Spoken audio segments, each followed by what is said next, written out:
So John commented in the last video that what if you know the person cares about what you say and that you'll make them feel better somehow with a small lie? A couple of recent studies into the psychology of lying were interesting, to say the least. So they did a study that was all clinical and psychological and whatnot, controlled and all that, but the real world application that they gave was if you are sitting in a restaurant and you tell the waiter that your food is fine when they come ask, even though your food is cold or shitty, people are more often willing to tip more because of the guilt that they feel from the lie, even though they might not be conscious of that guilt. So there's a cognitive dissonance that happens, basically. You've lied to someone, you know you've lied to them, so you want to make up for it somehow, even though they don't necessarily know that you lied to them. So another study delved into the health repercussions of lying. Basically, the study measured stress hormones. The problem with stress hormones is that what they do to your body is suppress any of the good bacteria fighting and infection fighting cells that are in your body. Lying releases a lot of stress and therefore suppresses a lot of those. Even though you don't feel like you're stressed out, there is a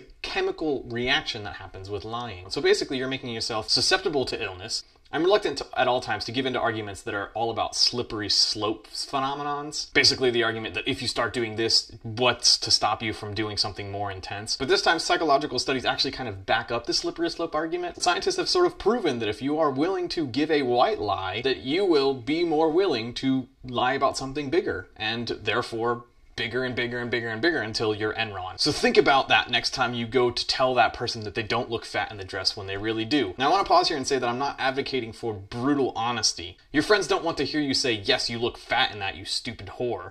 Your friends want you to say, I like the dress. That's it. You like the dress, maybe not on them. Maybe it looks bad. Maybe their hair looks like shit today. So what I'm not advocating for is you to be mean. What I am advocating for is you to be honest. Or at least mostly honest. Half-truths are not lies. So what I encourage all of us, and this includes me, is to tell the truth, but tell it in a way that is not mean.